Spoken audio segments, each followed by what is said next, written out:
everyone, welcome back to my channel. My name's Sophie and today's video is going to be a weekend reading vlog.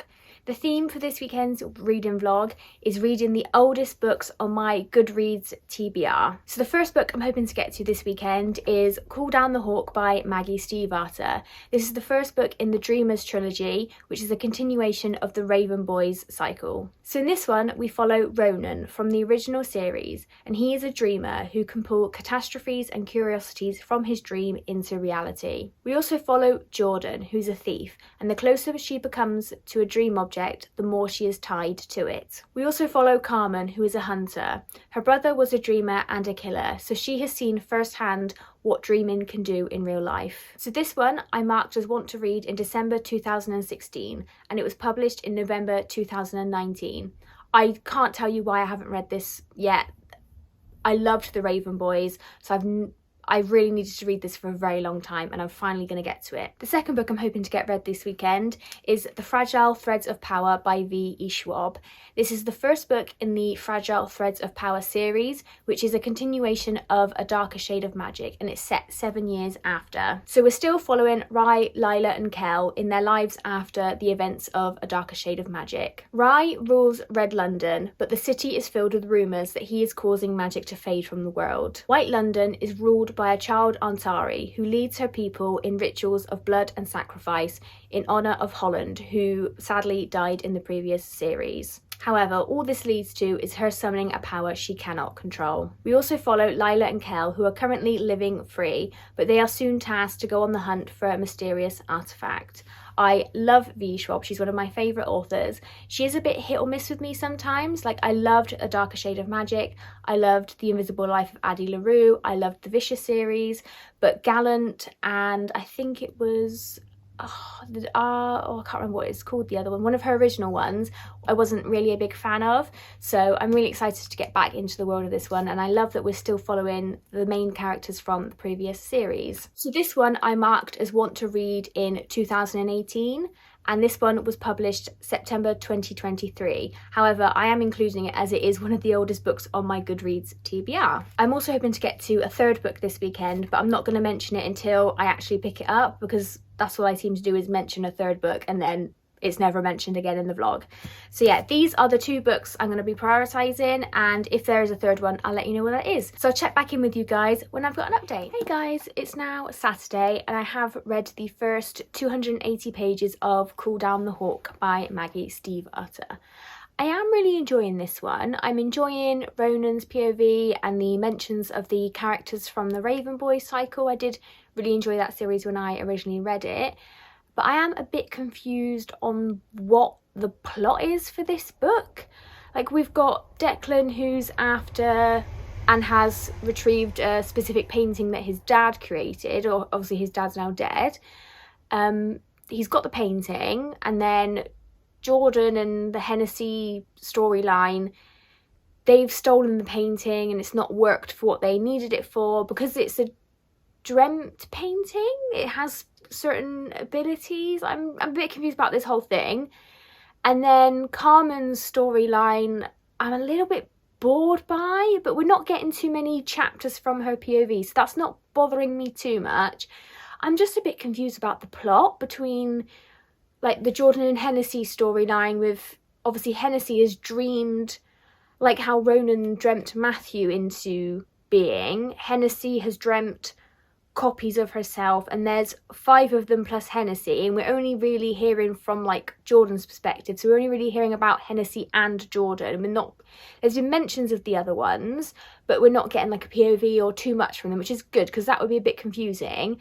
And to be honest with you, up until about 100 pages ago, I was confused on the relationship between Jordan and Hennessy. Like, that wasn't really explained very well, and I'm just confused about what the plot of this is.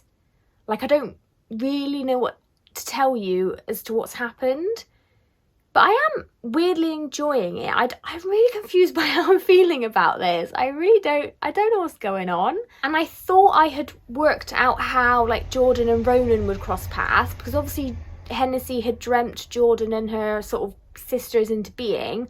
I assume this would be how they cross paths with Ronan dreaming Matthew into existence. but that's not how they've crossed paths. They've crossed paths because of this painting, and then somebody telling Ronan to go to her house. Like, I'm just a bit confused. I'm also, it's just a really weird point I'm going to make, but Carmen is written on the blurb as Carmen, and we're introduced to her as Carmen, and then throughout the rest of the book she's referred to as her surname, which is Farouk Lane. She's like, Farouk Lane picked this up. And it's like, why have you introduced her as Carmen and then literally never referred to her as that ever again? Like, that's a really weird point for me to make, but it's bothering me a little bit. I don't know, this book's really confusing me. There's also not too much explanation about the magic system and how like the dreaming works. We had a very like brief explanation of Hennessy dreaming like Jordan and her sisters into existence, but because if you've read The Raven Boys, you don't need that explanation because it's already been explained to us, so it's not bothered me too much. But if you pick this up without reading The Raven Boys, you might be a bit confused. I mean, I'm bloody confused, and I read The Raven Boys. I have no idea what's going on. Yeah, but weirdly I am enjoying this one. I'm just so confused by it, and I don't know what the plot is. Yeah, so I think what I'm going to do is I'm going to switch over to The Fragile Threads of Power and read that for the rest of the sort of afternoon, evening, and then maybe try and finish Cool Down the Hawk tomorrow. I need something with a bit of plot. I need something to actually be going on. I'm just so confused by that book. But I'm weirdly enjoying it. Like, it's weird. It's so weird. I feel like Maggie Stiefvater does this with every single series though. Like, there's not much plot, but she like hooks you in because you just love the characters. Like, I love Ronan, and I love seeing Adam again. Ronan and Adam together. Chef's kiss. I'm just so confused. What an update for you guys. What an update. Yeah, so I think I'll watch a bit of YouTube for a little bit, have a bit of a break. I'm gonna have some tea. It's just me tonight, so I'm gonna have a classic girl dinner. Just gonna have like a fish finger sandwich because CBA, and then read Fragile Threads of Power because girl needs some plot. Girl might not be having much for dinner, but she needs some plot. Hey guys, it's now Sunday morning. I just thought I'd pop in and give you a quick reading update on what I managed to read last night. So I did manage to read the first 200 pages of the Fragile Threads of Power by V.E. Schwab. And I have to say, I'm enjoying this one a lot more than Cool Down the Hawk, just because I think I prefer V.E. Schwab's writing style, and this one has definitely got a bit more plot than Cool Down the Hawk. I'm really loving being back with the characters that we know and love, so Rye, Kel and Lila, and also being introduced to some new characters because obviously it's a brand new story in this world that we already love. You definitely need to read the A Darker Shade of Magic trilogy before you read this, as there is a lot of flashbacks, especially in Kel and Lila's sections, about what has happened in the 7 years since the events of A Darker Shade of Magic. So far, there hasn't been too much going on. We've just been reintroduced to the characters. Obviously, we're with Kel and Lila as Kel comes to terms with not having access to his power that he had in the previous series, and about their lives as their sort of privateers, as they call themselves. We've also had a bit from Rye, where he is now married with a child, but obviously his wife is aware that he's not really interested in her, and he's all about Alucard. So we've had a bit from them. We've been introduced to the group that believe that Rye shouldn't be king, and he's already had an assassination attempt against him. So I'm really interested to see where that plot goes. It seems that Rye has finally surrounded himself with people who do actually care about him, even though he doesn't really love his wife. Like, she feels the exact same way. She's not interested in him. It's kind of like a convenient marriage for both of them to provide him with an heir, and he can be with Alucard, and she's actually an inventor, which is really cool. So she has a really interesting story. I'm really excited to hear a bit more about what she gets up to. And then we've also had a part with a new character called Tess, who can repair magical objects. And I don't know how she's going to fit in with the rest of the plot, with the other characters, but she's really interesting, and obviously she's one of the new characters that we're introduced to. So yeah, really enjoying this one so far. I'm loving being back in this world. So yeah, I will check back in with you guys later when I've got another update. I'll probably hope to finish Call Down the Hawk first, as I've only got about, I think, like 150, about 140 pages left of this one. So I'll probably try and finish this one first and then devote my energy to Fragile Threads of Power, because I'm really enjoying this one. So yeah, I'll check back in with you guys later. Hey guys, it's now Sunday afternoon and I have finished Call Down the Hawk by Maggie Stiefvater. I'm going to give this one, I think, a 3-star. I did like it, but I just don't think YA fantasy is for me anymore. I've been really struggling with it for the past maybe like year or so. I've really not been enjoying... That's not the right way. It's not that I've not been enjoying it. There's been a lot that I haven't enjoyed. But it's just, I just don't think it's for me anymore. I think I don't know if I've outgrown it. I read a lot more adult fantasy that I do enjoy a lot more. And I think because I read so much adult fantasy now, that the YA just doesn't stand up to that. I'm not really sure. Yeah, I did like this. I really enjoyed, like I've said in previous updates, I really enjoyed being in Ronan's head again, reading from his perspective. I did really enjoy him in the Raven Boys cycle, and I was really excited by what's her name, Carmen's character. Like she hunts dreamers because her brother was a dreamer and ended up killing someone. Like, her synopsis on the back sounded so interesting, but her storyline was so boring. Like, I was so bored by her chapters. And thankfully there wasn't too many of them.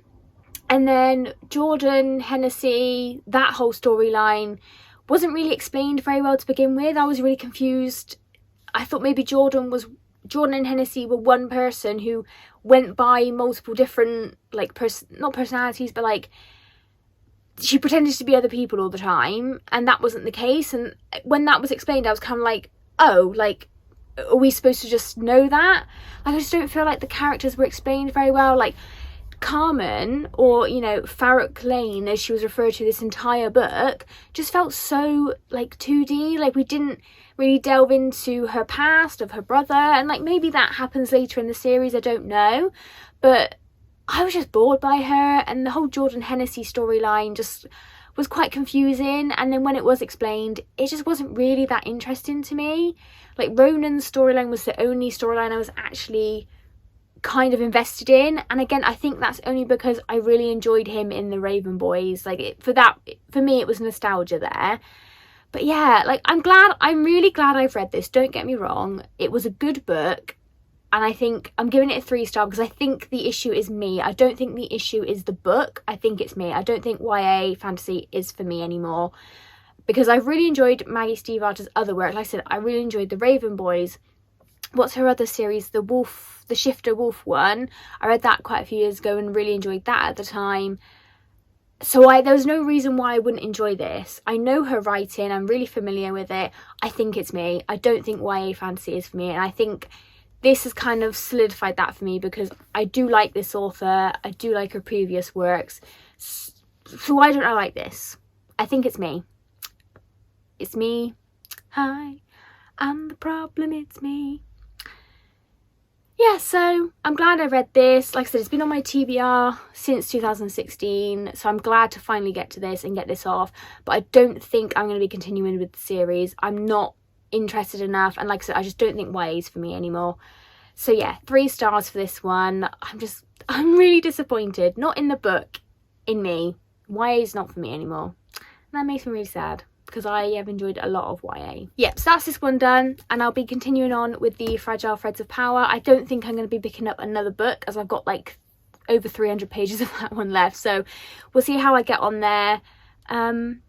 But yeah, so I'll catch up with you guys later. Hey guys, it's now Monday, and I'm just over the 400 page mark in A Fragile Threads of Power.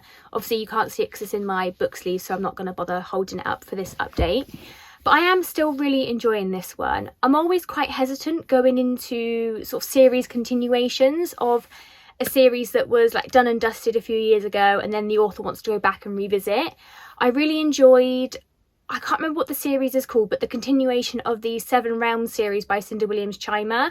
I think that's quite a good example of it being done well, because it's, yes, we're following the same characters, but it's new characters as well. It's a new plot, whereas I really didn't enjoy the continuation of the Shatter Me series by Tahira Murphy. I really enjoyed the first trilogy, and I think, you know, if you're going to kill the baddie and you say he's dead at the end of book 3, and then you bring him back for book 4 just to, like, basically just to milk some more money because the series is well loved. I really didn't enjoy the next 3 books in that series. I just think now Shatter Me to me is that trilogy and the other 3 books don't exist. And there's quite a few examples where I've enjoyed some and then not enjoyed some, and it seems that I don't enjoy them more than I enjoy them. So, for example, in this vlog alone, Call Down the Hawk, I did enjoy it, but it's just not for me anymore, and I think I'm just kind of done with YA. And then this one I am really enjoying, because yes, we're following the same characters, we're following Rai, Kel and Lila, but we're also introduced to new characters, and it's a new plot. It's continuing from A Darker Shade of Magic. Obviously we're having the repercussions and the trauma of what people went through in that series, but then we're introducing new characters and a brand new plot building off of what happened in the final book. Even I've had a quick look at the author's note, and V. Schwab actually says, you know, she never really had solid plans to continue, but she left a little bit open. I think if you've read the series, you'll probably know she left a little sort of tidbit open so that if she wanted to return, she could, and it's not negating anything that happened in the previous books, which I like. That's the issue I had with the Shatter Me series. Anyway, that's gone on a bit of a tangent there, but yeah, I'm always quite hesitant going into continuations of series that have previously been finished. Anyway, back to the actual book at hand, A Fragile Threads of Power. So I actually personally quite enjoyed Lila in A Darker Shade of Magic, but a lot of people I know didn't, and I can actually see why. In this book, she's coming across as very stubborn and rude, and just, you know, there was a scene where she talks to Rai's queen, the queen, and she's just quite rude from the get-go for like literally no reason, and I just thought, you know, that's not cool. So yeah, I can see why people don't like her as a character. She is becoming a little bit annoying. But like I said, it's really nice being back with Rai and Kel and Alucard, and I'm really enjoying the backstory we're now getting of Tess, who's the owner of the little trinket shop where she fixes things. We've had all of her backstory. I've literally just read that bit. I'm finding her story really interesting, and I'm excited to see how she's going to maybe come across our main characters, you know, Kel and Lila and Rai, and how she fits into the plot. I mean, you can kind of see where it is. She's fixing an object, and she now has, I think she still has the object that they are after to basically destroy. So they're obviously going to cross paths at some point. I've got about 150 pages left of the book, so I'm hoping to get this one finished today. If not, I just have to finish it off tomorrow, but I'll pretty much be mostly done at least at the end of this vlog, and I'll let you know my final thoughts then. But yeah, still really enjoying this one. I'm so glad I picked this one up. Hi guys, so I'm just coming in to wrap this reading vlog up, as I have now finished The Fragile Threads of Power by V.E. Schwab. Guys, I really enjoyed this one. I'm going to give this a 4.5 out of 5 stars. I'm not giving it a 5 because I think it was quite a bit of setup for the rest of the series, and I think that this series is just going to get better and better. Knowing V. Schwab's writing and her plots and everything, I really do think that this series is going to be fantastic. So there was a twist at the end, literally in the last chapter, that I really didn't see coming. That's the way it is with me with books. I don't see a lot of the twists coming. A lot of the time, if there's hints, they sometimes just go right over my head. So that might have been kind of obvious to a lot of people. I also really enjoyed seeing a bit of Alucard's sort of family backstory. Obviously his brother does feature in this book, and it's interesting to meet other characters that are involved in our favourite characters' sort of past lives. I do think that the Queen is quite an interesting character. I'm not sure if I trust her or not, because I mean, the way that Lila is speaking to her, I don't think Lila obviously doesn't trust her, and that's kind of making me question whether we should trust her. I don't think she's going to hurt Rai, because obviously she's married to him and he's the father of a child, but I mean, you never know. But she seems quite, to me, she seems quite innocent in the fact that she just wants to invent things and you know, she doesn't really want to be a queen. She's not really interested in anything of that. She just wants to be left alone in her sort of own space and inventing things. So yeah, I think Lila was mainly annoyed at something that she had invented, because obviously that put Lila into some danger in the book. So yeah, I'm really enjoying this one. I'm also really intrigued by the sort of Grey London storyline. We sort of didn't get too much from there, only really, again, a bit of backstory. So I think that the Grey London story is going to really open up in the next parts of this series. At the end, I'm not going to say what happened, but something quite interesting happened in Grey London with the characters. So I think that's going to make a really interesting plot, and I think we are going to see in future books all of the characters kind of meet, and that's where the plot's going to go, is we're all going to have a big, not a meet up, but like they're going to cross paths, and that is where this is going. But yeah, no, I really enjoyed this one. 4.5 stars, loved it. So there we go, those are the 2 books that I read this weekend. A bit of a mixed bag, but nonetheless I'm glad that I finally got these off my TBR. So that's it for today's video. Please like and comment if you've enjoyed this video, and please remember to subscribe if you're interested in more bookish videos. But I'll see you in the next one. Bye!